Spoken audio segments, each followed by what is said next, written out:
Na msikuwe na wasiwasi, hawa watu wa opposition na akili yao iko chini. Wale hawana mpango bwana. Si mumesikia jana?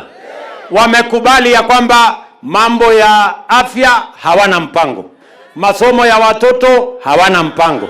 Ajira ya vijana hawana mpango. Mambo ya kilimo hawana mpango. Mambo ya stima hawana mpango. Ati mpango yao ni moja. Ati mpango yao na sera yao na agenda yao ati ni William Ruto. Okay. Jamaa, hivyo ndio mnataka? Nyinyi watu wa upinzani, ati mmesema agenda yenu na programu yenu na mpango yenu ati ni William Ruto. Surely, are you sure? Mnataka twende hapo? You will regret. Ama ni aje my friends? Tuko pamoja?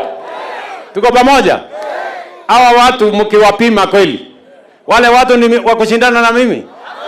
Iko wapi mtu ya kushindana na mimi kwa hiyo group? Iko wapi?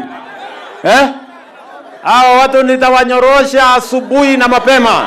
Hawa watu ni watu wa breakfast, tutamalizia hapo kwa breakfast. Hawafiki lunch hawa.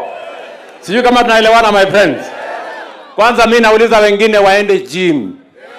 Kwanza wacheni kula chakula mingi.